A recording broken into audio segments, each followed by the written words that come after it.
ढोल ताशांचा गजर सुरू आहे। गणरायाला निरोप देण्यासाठी तिथेही मिरवणुका सुरू झालेल्या आहेत। अतिशय वाजत गाजत असा गणरायाला निरोप दिला जातोय। नागपूरमध्येही असाच उत्साह बघायला मिळतोय। नागपूरमध्ये आपले प्रतिनिधी अखिलेश हळवे त्या ठिकाणी उपस्थित आहेत। अखिलेश, मुंबई असो, पुणे असो, कोल्हापूर असो, नागपूरमध्येही गणेश भक्तांच्या उत्साहाला उधाण आलेलं बघायला मिळतंय। गणरायाच्या मिरवणुकाही निघाल्या असतील, काय सांगाल?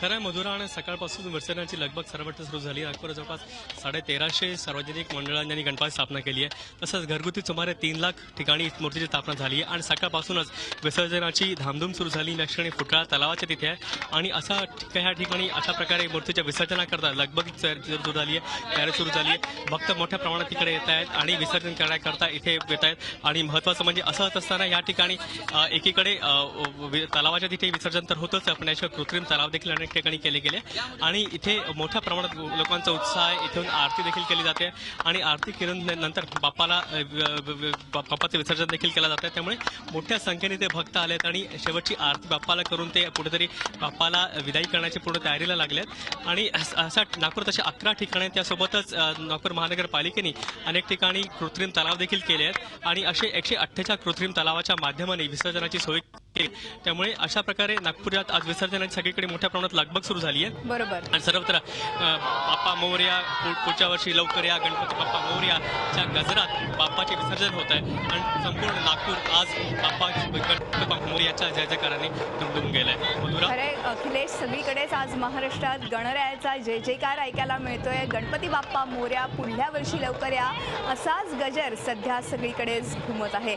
अखिलेश, या संदर्भातले अपडेट्स, या संदर्भातल्या सगळ्या गोष्टी आम्हाला तुमच्याकडनं जाणून घ्यायच्या आहेत। मात्र तत्पूर्वी धन्यवाद या संपूर्ण माहितीबद्दल आणि चर्चेबद्दल। आपण बघतोय की नागपूरमध्येही गणपती मिरवणुकीला सुरुवात झालेली आहे। आपण सध्या पुण्यातली ही दृश्य बघतोय, तिथे एक ढोल ताशांचा गजर बघायला मिळतोय। पुणेकरांमध्ये एक उत्साह इथे संचारलेला आहे।